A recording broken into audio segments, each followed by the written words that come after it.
way of ministry. This some kind of criticism on the Council of Trent.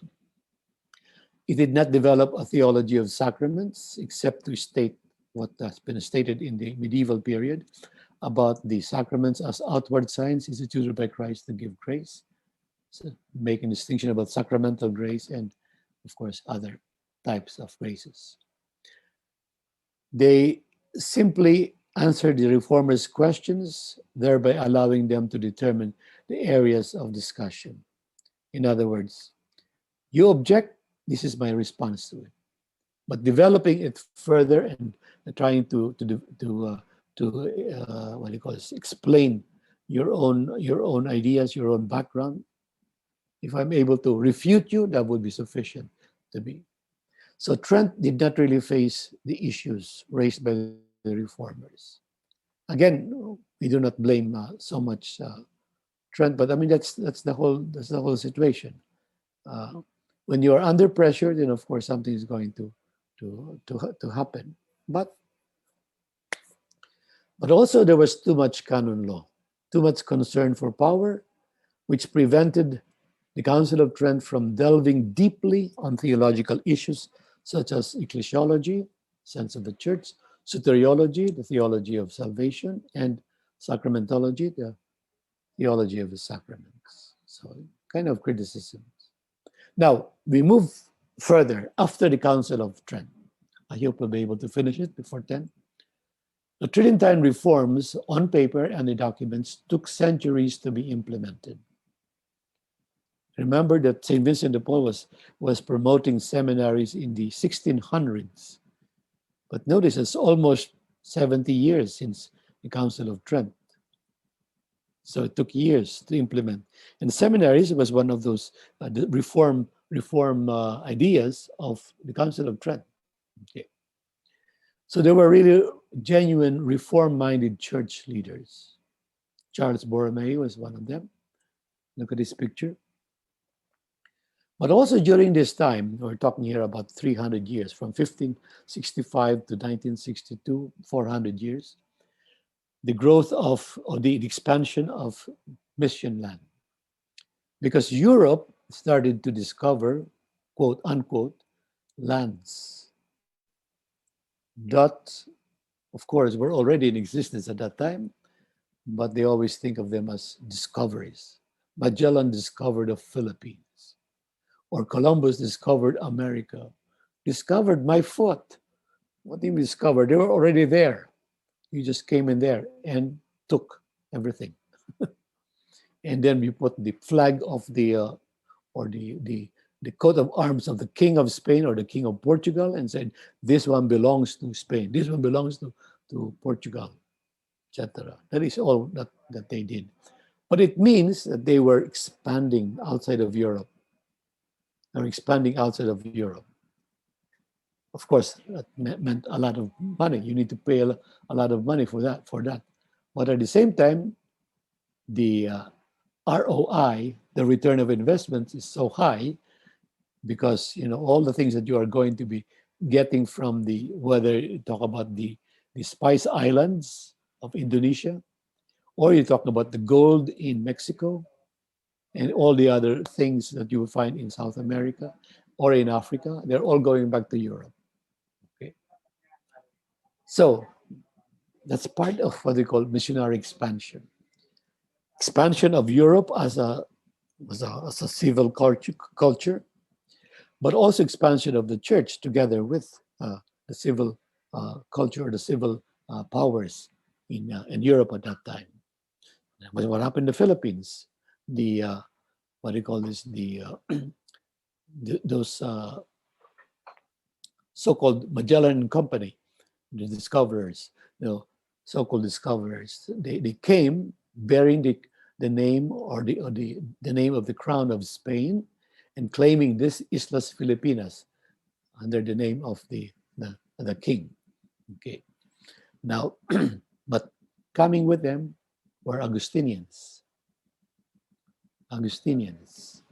who would also plant the seed of the faith. That is what Pope Francis was celebrating about yesterday. And we will be celebrating hopefully the next year or so. Okay. So, but it was also the period when the religious and charismatic institutes and congregations started to grow. There was a demand. There was a demand. The demand was missionary expansion, missionary churches. So many people were attracted to become missionaries. And so they filled the seminaries, they filled religious congregations and charismatic institutes, and those were eventually fielded in the different places all throughout the world. So the growth of the institutes, the charismatic institutes, the religious congregations went side by side with the growth of or the expansion of Europe. Okay. Now, the success of the reforms of of the Council of Trent meant consolidation, uniformity, institutionalization. It happened after the High Middle Ages and also the Council of Trent. Okay. So, if you reform, you need to come up with structures and organizations in order to instill that reform. And it's happening also in the Second Vatican Council. Okay. After the reform of the approval of the Constitution for Sacred Liturgy, the reform of the liturgy was undertaken very, very assiduously by experts. And so they came up with everything, including the readings, the reform of the lectionary, reform of the sacramentary, reform of the rituali, pontificium, okay, etc. And this is what is called the Counter Reformation. The Counter Reformation would be to counteract the ideas of the reformers and give it the Catholic flavor. Okay. But eventually what resulted was a Baroque papacy and spirituality. I'll talk about spirituality a little bit later. But when we speak of a Baroque papacy, what it meant was taking the ideal of the High Middle Ages and making it more relevant in the 1600s, 1700s, 1800s, etc., where during that time, this was already what we would call the beginning of the Romantic movement. And the Baroque culture was basically a romantic, a growth from the Romantic movement. You know, all kinds of beautiful decorations. When we speak of the retablo, for example, retablo in the churches, that is basically, what do you call this, a product of the Baroque movement. Okay, the more icons you have there, the more santitos, santitas we have there on the retablo, the better it looked. What the Second Vatican Council did was simply remove that and simplify just the cross, so that we focus everything and put the saints on the side. Okay, but that's still something difficult to do by some people, including some seminarians. All right. And then ministry came to be romanticized in the sense that, well, if you want to be a minister, we don't speak about power in the ministry. No, no, no. You only speak softly about power in the ministry. But you talk about the grand things about the ministry, beautiful vestments, beautiful churches, beautiful chalices, beautiful things. This has been identified with what we call the Baroque idea of the sacraments, romanticized ministry, so many things. One of the reasons why I don't like to use the Eucharistic prayer number 1 is it repeats so many things, and in fact, the structure of it is not as good as Eucharistic prayer number 2. But people like to use it because it's longer. If you want a longer Eucharistic prayer number 4 is a much beautiful, and it's long, but it's a beautiful, much more beautiful, beautiful spirit. But the Roman canon, the Eucharistic prayer number 1, is so structured in a kind of a balanced way that, but actually those things, the names of the saints, and the names of the what do you call this, the bishops or the living, and etc. These are actually not essential in the Eucharistic prayer. Okay, you only mention them one line or two lines. You don't need to elaborate on them. But because of a Baroque mentality, the more palamuti there are, the more decorations there are, the more adornments there are, the more what do you call it, pleasing it is to the eye. So the Baroque kind of ministry means you worry about your sartorial elegance. Oh, when you process, you are the cardinal. You process. You have a Kappa Magna. So the Kappa Magna is like ko na lang, it's like the bridal Traje de boda. traje de boda, which is probably 25 feet long, etc., with all the different trimmings. That is what some of the cardinals wanted to. One of them was Cardinal Burke, who spent about $65,000 for the train when he was made cardinal. Okay, so the exaltation of the cultic dimension. We are not saying it's wrong to have the cultic dimension in ministry. It is important, but when you focus on it so much, what happens to the other part of the other dimensions of ministry, visiting the sick, taking care of the poor, or even the liturgy of the word? When you try to preach about the liturgy of the word, what happened to those things? But also the Counter Reformation finally made the evolution of an autocratic church government. We are right, you are wrong. If you oppose us, you are wrong. Okay? If you oppose the magisterium, you are wrong. Okay.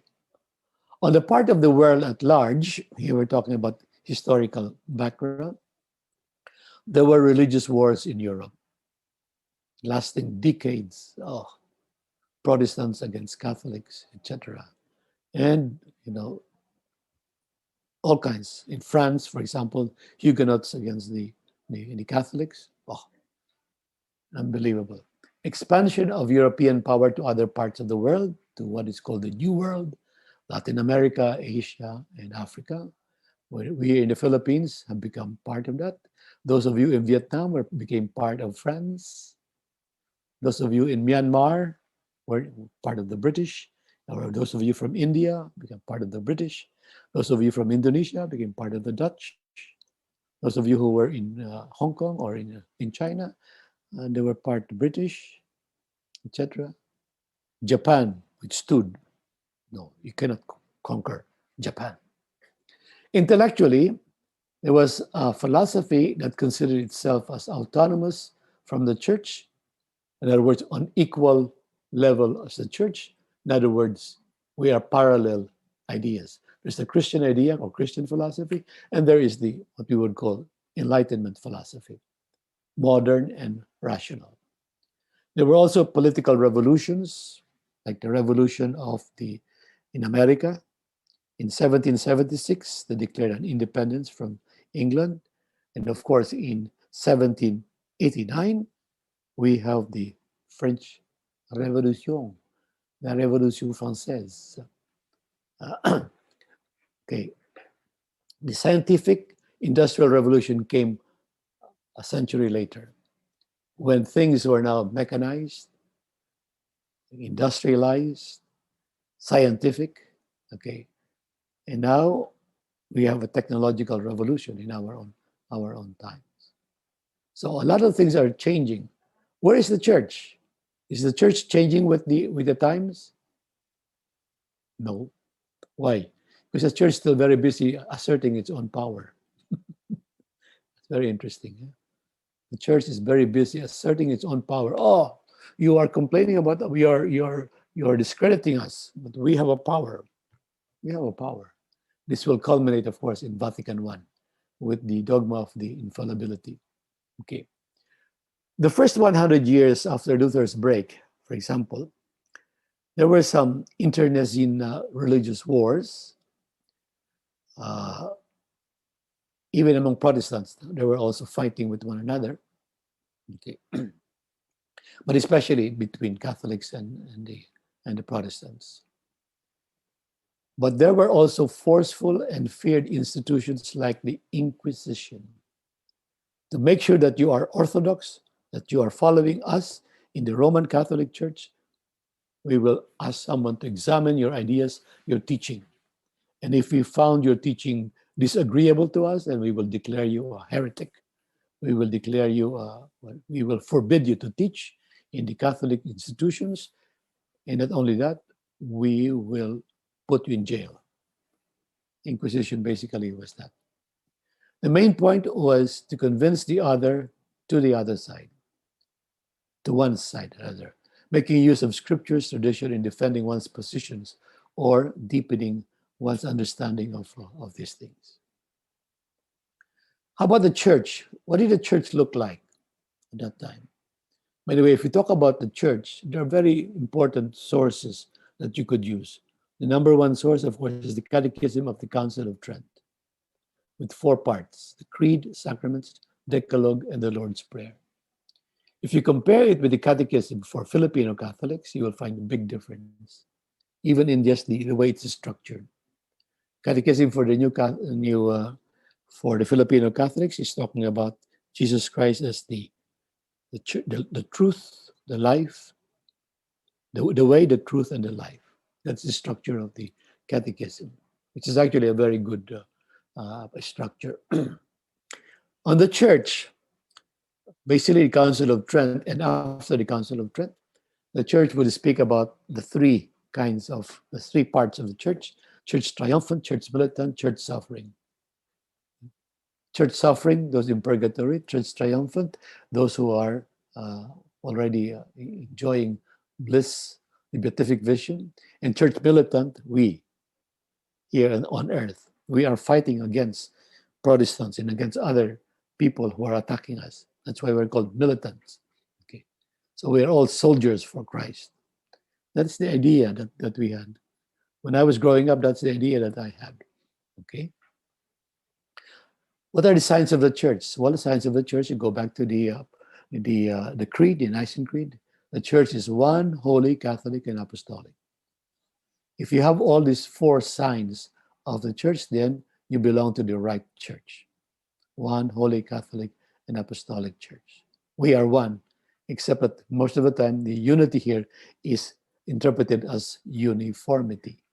We do things in the same way. We have Mass in Latin. We have the same text. You cannot. We have gestures that are similar, so that when you go travel, for example, the Mass that you find in the Philippines is the same Mass that you will find, let's say, in the Vatican or in Europe or in America. That's the kind of unity that they were speaking about. How about the members? What were they? What were the members? Practically, of course, the more important members are the members of the hierarchy. The others are echa fuera. The lay people are echa fuera. Okay. A church organization, hierarchical institution. The mission of the church, we would like to convert more people to the Catholic Church as against the Protestants. That's the mission of the church. Activities of the church, sacraments, prayer, worship, etc. Yeah, these are all the very important signs that our church is alive. When we have sacraments, we pray, we have novenas, we have worship. Okay. Christian life, well, we talk about this spirituality a little bit later. In relation to the world, we are partners with the new world. Of course, it's helpful that when we partner with the secular powers, with the kings of Spain and Portugal, then we also benefit from it. Who was the one who decided that one part of the world or one side of the world would belong to would be under the authority of Spain, and the other side would belong to the authority of the Portuguese? Who was the one who determined that? It was the Pope. It was the Pope who said, this belongs to you. Because the two were fighting, and both of them were Catholic nations. Portugal and Spain were all very Catholic. So who is going to be the arbiter? The Pope. And so the Pope, we were supposed to belong to Portugal. Portugal, the Philippines. This is the side of Portugal. Except that Spain came over under Magellan. They eventually said, okay, we will keep the Philippines. You notice that on this side, mostly We are the only ones under Spain. On the other side, Latin American side, a good number of them were uh, under Spain. There were some under what they call is under the Portuguese. But on this side, the Portuguese came part of Africa and part of what is this India, as well as part of Indonesia. Now we'll talk about piety, individualistic piety. Again, in in respecting the Council of Trent, Council of Trent demanded that the clergy live exemplary lives. They have good lives. Of course, this is something that was most needed because even the Pope, like Borgia, the Borgia Pope, Alexander VII, was he had wives, not just one. He had wives and he had children. Okay. In fact, he appointed one of his children, a young man, Cesare Borgia, to be a cardinal. And he appointed him a cardinal, made him a cardinal, his son. Okay. So, are you already scandalized? Okay. Well, you listen more to the very interesting lives of the Renaissance popes. Okay, so celibacy was required. You remember that it was already in, I think, the Council of Lyon, I think, that made the celibacy, the law of celibacy, a requirement for ordination. But it was insisted upon by Council of Trent. Still, now in terms of the relationship between the Pope and the bishops, the relationship, because it is a pyramidal kind of a relationship, so the bishops will be accountable to the Pope, and the Pope will take care of the bishops. So, but the bishops are still below the Pope. So the whole idea of collegial relationship between the Pope and the other bishops, patterned after the relationship between Peter and the other disciples, is quite different from what we now have here in the hierarchical institution, such that even the bishops were considered themselves as the representatives of the Pope. In other words, the Pope has appointed you a bishop, and you will have to act and follow the rules of the commandments of the demands of the Pope itself. So it looks like you owe everything to the Pope. So the Pope is higher than you, which is not the same as collegiality. If you talk about the organizational structure of the church in the East, in other words, the Orthodox, it's not the same kind of things. The local churches are strong in the East. In other words, the power of the bishop is quite strong. But of course, there is one among the bishops who is what is called the patriarch, one who is their own leader. That is their idea. But here, because we have a monarchical episcopacy, we have a filial episcopacy, so that one on the top is the most important person. Okay. Now, the Council of Trent, the laity is regarded as passive members of the church, no discussion on the common priesthood, for example. But there were certain things that were done in order to shield those people who are ignorant, the children, for example, or the seminarians, from errors, from mistaken ideas, theological ideas. So you have the Catechism, and then you also have an index of the forbidden books. In other words, these books should not be found in the library of the seminary. I remember I heard that the Cardinal Vidal went to the library in Cebu and took out the book of Joe de Mesa in a dramatic move to say, these are not to be put there in the...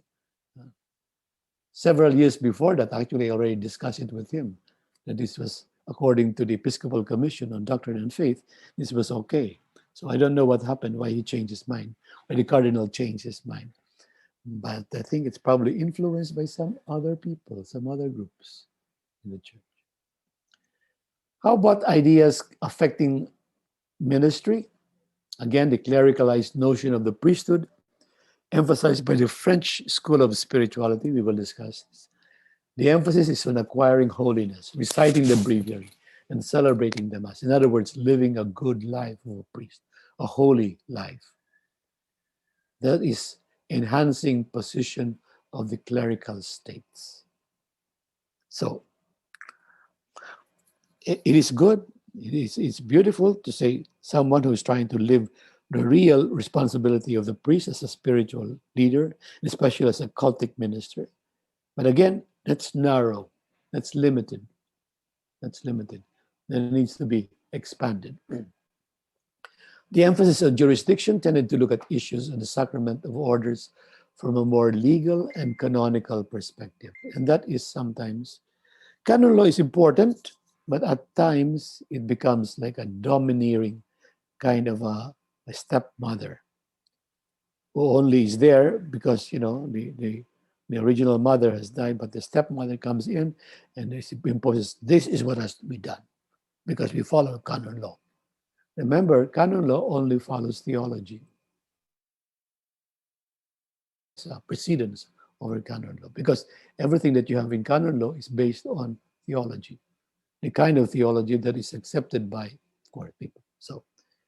So what some groups have done is, if that is the case, then I'm going to be experts in canon law because I will control what is going to be the regulation in the church. Okay, you can do that. Now, the sacrificial character of the Eucharist and the nature of sacramental causality, I already told you about this with the council, the meaning of the ideas of the Council of Trent. In general, everybody would accept that the Mass is related to Christ's sacrifice. There is no doubt about that. Okay, because it is through the sacrifice of Christ's own life that he's able to save us. That's basically. But post-Tridentine teaching bent over backwards to prove it in an almost physical manner. When the priest raises the what do you call this, the host, it is like the priest. It's like Christ offering his body there on the cross, dramatizing in a way, so that you can see already visibly that the priest is the instrumental cause of what is happening there. Okay, that is still the perspective. What we're missing were the understanding of sacramental symbolism, which, by the way, some of the reformers already said something about, although they themselves did not explore further, or the nature of Christ's priestly ministry. Why is really Christ a priest? More than simply doing the cultic part, what other responsibilities are there? Or the ordained ministry's role within the church. The idea that the minister, just because he is ordained, he doesn't mean he's cut off from the church. Of course, the Council of Trent would not say that, but it gives the impression that he can operate on his own. Why? Well, he has been given the power of ordination and jurisdiction, so he's able to do what he wants. So he can even go in the smallest corner of his room and celebrate the Mass there because he has the power. He has the power to do that. He can say his Mass there. He can say Mass all by himself. Then we go back to the experience of the early Christians. That is not what the Eucharist was all about. Communion means having communion with other people, actual people. But that is because the idea of the cultic ministry has been reduced to that private kind of the quality that has been given to the priest because he's able to do this kind of work. Therefore, wherever he is, whether he's in the beach or whether he's in his room or whether he's in the church, he will be able to say the Mass. So at that time, celebration would be unthinkable because I have to say Mass. I have my own private Mass. So I have a side chapel. I will have my own private Mass. That was the emphasis. That was the mentality. Okay.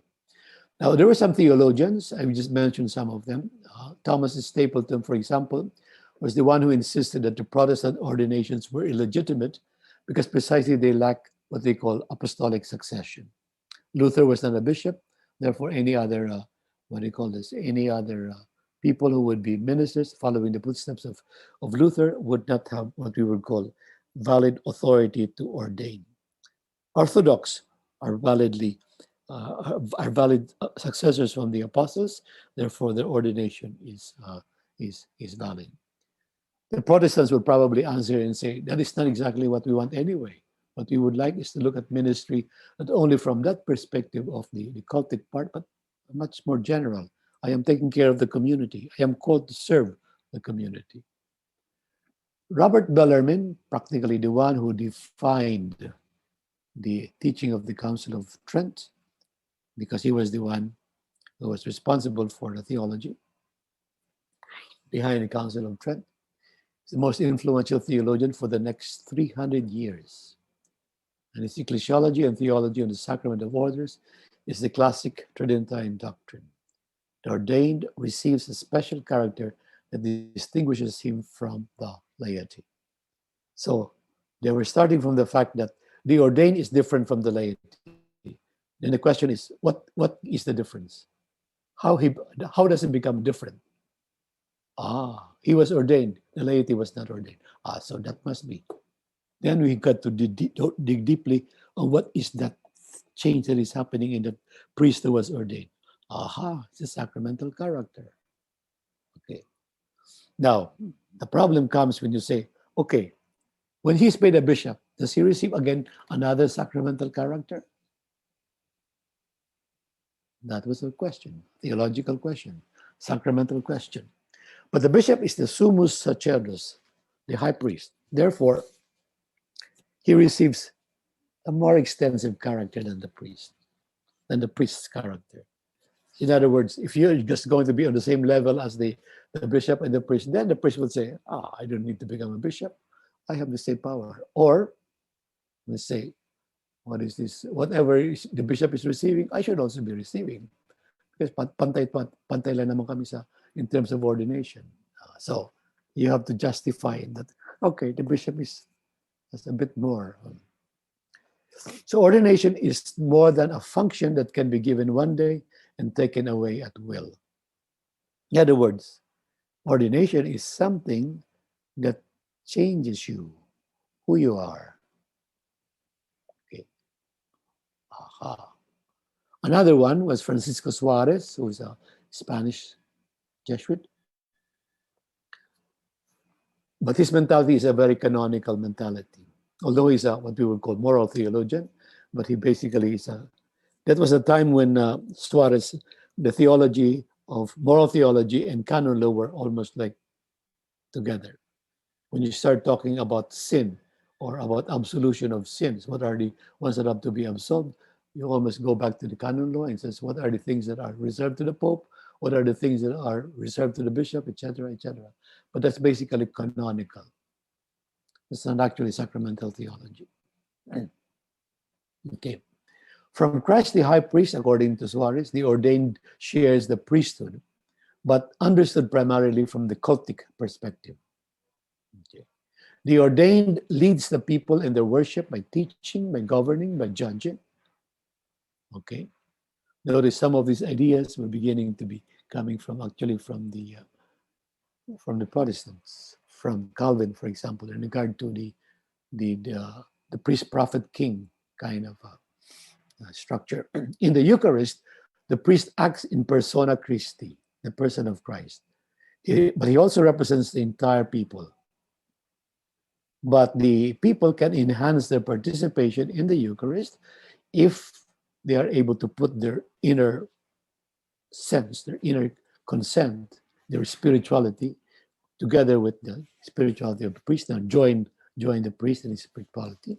But especially also if he gives some stipend, he enhances the participation. Very, very practical. But it has to be through the priest's action. The priest's action is important. Because without the priest, how can we have a sacrament? You know, that's the mentality. Now, in terms of spirituality, this is what we call Counter Reformation spirituality, and this is important because it actually colors who we are, as I said, who we are, and the kind of spirituality that we are familiar with. Basically, Counter Reformation spirituality would be anchored on three poles: revival of sacramental life, in other words, okay, receiving sacraments, the spread and development of Eucharistic devotions and methods of mental prayer. Aha. You remember St. Vincent de Paul and Luis de Maria about prayer, mental prayer, and good works and outward activity, or at least meron ng kuan, outreach program, good works and outward activity. Okay. But the distinctive trait is that it is more individual than a corporate or liturgical expression. In other words, me, private, me. Okay. If we come together as a community, fine, very good. But it's basically me. So even in the what do you call this, for the common rules of the Vincentians, what is the number one aim of the congregation? Is for each one to develop, to strive towards holiness, which basically is an individual responsibility. Strive towards holiness. That is typical of what we call Counter Reformation spirituality. The number one is one's own spirituality. Stress on Christ's humanity, of course, but stress on self-perfection and virtues. So, but also apostolate engagements. Who are the groups that represent basically this Counter-Reformation spirituality? Oratorians, Vincentians, Camillians, Jesuits. Okay. Now, the 17th century church, a French school of spirituality. Basically, St. Vincent belonged to this, although he moved a little bit one step further from the founder, who was Cardinal Berulle, who was his spiritual director at first. It's worth mentioning here because of its influence on priestly ideals and seminary formation, particularly for the diocesan clergy. Aha! You remember that when the Vincentians came to the Philippines, they were bringing along with them part of the idea of seminary formation according to the Council of Trent, and especially from the perspective of St. Vincent de Paul, who belongs to the French school of spirituality. So this kind of spirituality would consider priesthood as a state of life.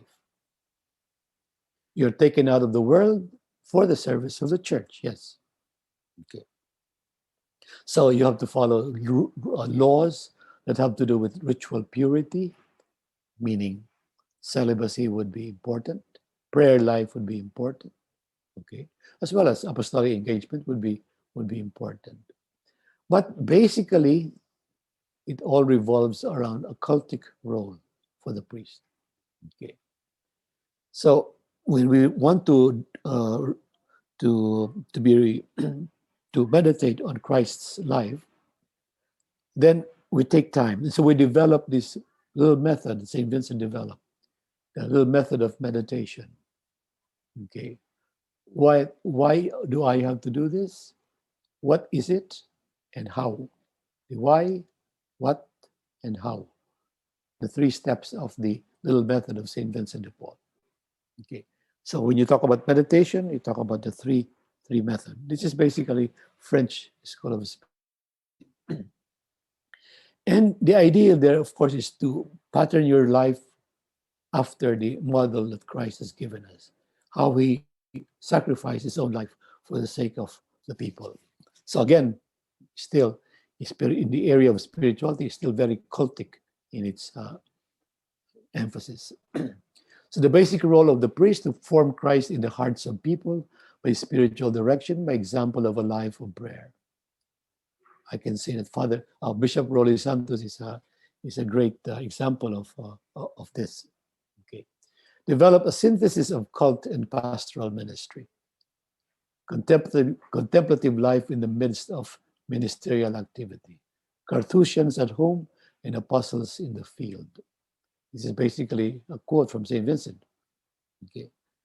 A synthesis of cult in pastoral. Notice we nowadays we emphasize a great deal of the pastoral engagement of the Vincentian charism.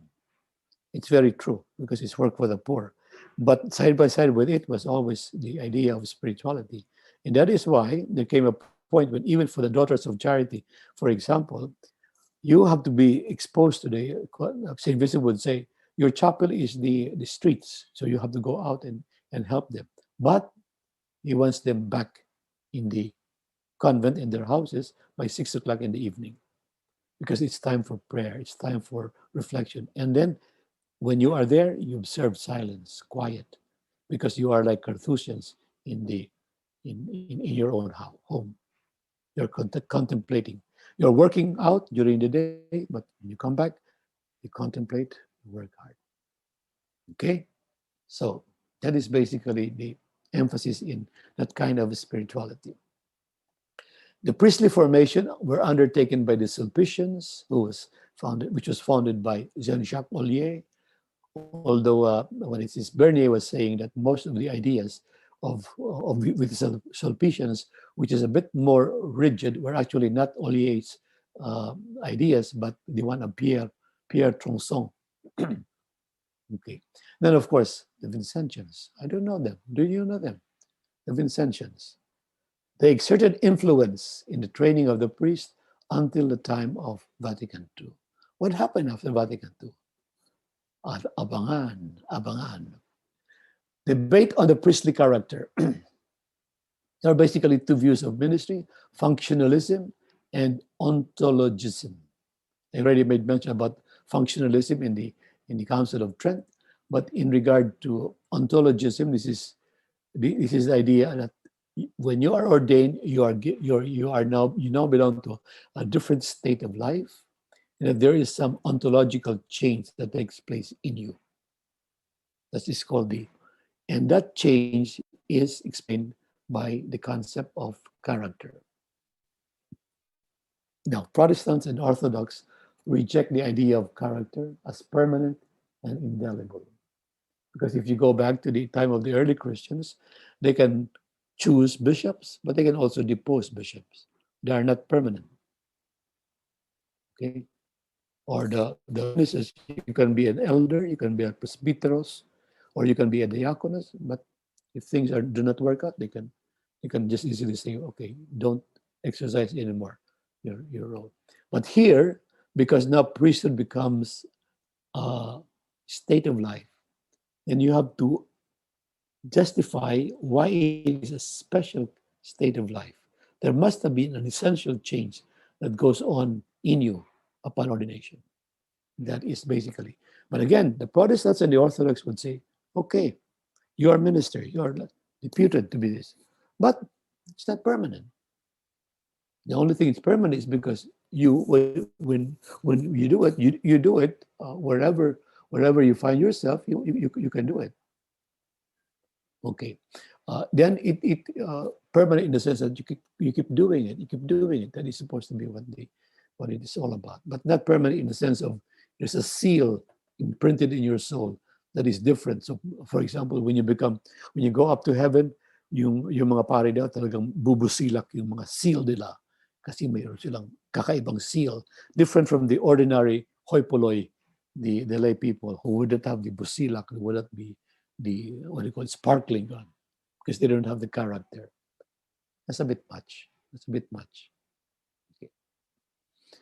Now, indelibility of character is similar to that in baptism and confirmation. Once you are baptized and confirmed, one cannot be baptized or confirmed again. That is the idea, even in the Protestant and the Orthodox. Thus, once ordained, you cannot be ordained again. That is the meaning of, you're ordained already. Why do you have to be reordained? No, you're already ordained already. But starting with the ontological character as the essence of priesthood or ordained ministry is to make the distinction between ordained and non-ordained so acute that it lends to unwanted implications. What implications? that the priests are superior. They're a superior race. You, lay people, you, sisters, you are not as superior as the priests. Okay. So, therefore, as the priest, from a hierarchical view, leads, governs, controls, exercises power over the rest. In this way, the ecclesiological sense of ministry, the idea of ministry is for the service of the church, is now, I have received that grace. I will decide on whether I would like to exercise that power for your sake. I will decide. Okay, so we're talking about power God here, power dynamics. Also, the idea that ministry is a gift charism from the Holy Spirit in the service of the community for a particular community, in this framework, will become secondary to an ontological state of life. So, what happened to the charism, which is the original idea that we have in the New Testament? When power is stressed because of the priestly character, the idea of service has been devalued. And we have cases of priests who shun pastoral service and are happy just the same as, even privately. Why? Well, I can exercise my priesthood by just going from the chapel to my room, then to the refectory once in a while. I don't have to take care of the people outside, those who are begging for food. I don't have to worry about them. That's not the essence of my priesthood. Now, this has repercussions on what matters are important in ministry. So if I am worried about the idea of cultic priesthood, then I'm worried about what I call cultic paraphernalia. The strain. Liturgical shows, grandeur, beautiful celebration, very solemn, very quiet. Or we have Gregorian chant, rather than a more holistic approach to pastoral service. That admittedly includes presidency of the Eucharist. Yeah, you preside at the Eucharist, but you bring in the people, you make them part of the celebration. We have this beautiful cultic liturgical show, solemn high mass. But what do the people do? They're praying the rosary. And they're reciting their devotions. Why? Because they do not know the language, they do not know Latin. And they cannot sing Gregorian. Or maybe they really have so many things to pray for. That's why they use the time to. I remember my Lola doing that, exactly. My Lola, who was responsible for my vocation, my Lola would bring me to the church every morning. I would be sacristan, and she would be reciting all her novenas. She's got a bag full of novenas, so she has to recite all of those novenas. Sometimes she stays behind because she's not yet finished with the novenas. That was for her, the spirituality. Okay, a critique of the Counter Reformation. From an ecclesiological perspective, the church became a fortress vigorously defending itself against attacks from heretics and the church's enemies.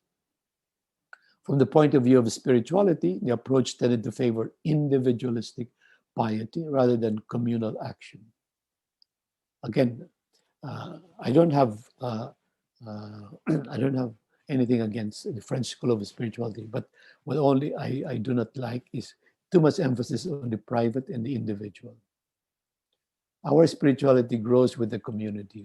It's part of the community, and the more we what do you call this? We share it with others, and the more we live that spiritual life with others, the better it is.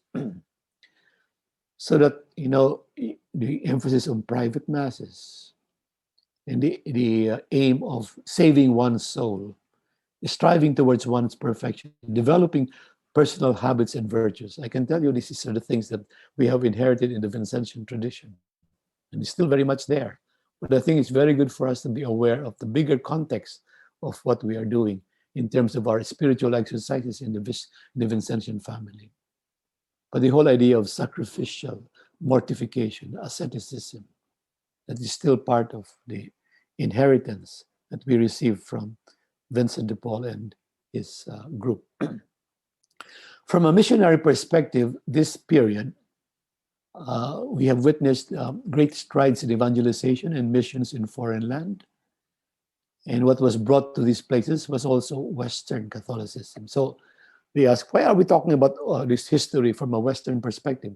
Because that is the kind of faith, that is the kind of evangelization that we have received. So we need to know its roots. Okay. But there's little or no confidence at all on enculturation. In fact, whenever there was a move to change, to enculturate the mass, for example, in Chinese, Rome would put its foot down and say, no, you cannot do it. You have to follow it. You have to say it in Latin. You have to wear the vestments of the Roman Church, not the vestments according to the Chinese. No, you have to do it. So enculturation was frowned upon, and even what they call this, demonized sometimes. From the point of view of the spread of the Word of God, biblical studies were limited to experts who also used texts to support their theological conclusions rather than the other way around, rather than deriving theological conclusions from the Scripture. There was also limited access to the Bible because you have more Bible, and especially the Bible in your own language is very Protestant. Okay. If you are quoting, for example, from the Bible, it's very good. He's familiar with the Bible. He can write to you chapter and verses, etc. I quote you Luke 14, 1 to 17, and can recite those verses. That is what they do. So, ang nangyari sa atin, better not. Let's just let the priest interpret the. Now, from the point of view of the church's relationship with the world and society, the church could not and would not try to adapt itself to the changing times and cultures because it insisted on its own superiority, superior authority, superior power, and its ability to harness knowledge from within the institution. You talk about the Christian culture, it's so glorious. Why do we need this Enlightenment philosopher? They don't believe in God. Why worry about them? The world was busy moving on and further while the church tried to maintain, if not regain, its original preeminence as in the Middle Ages. The world was already being divided into the church and the non-church.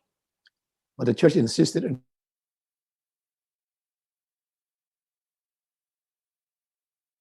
the state were one and the same, were together. That was basically the problem in the post-Council of Trent.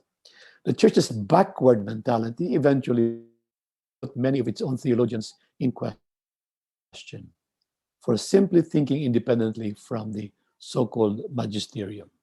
In other words, those who hold power in the church. Of course, the magisterium can tell us how to interpret, but sometimes there are people who work there in the what do you call this, in the Roman Curia, who think that they are the magisterium. Just not the case, not the case. And this is, I think,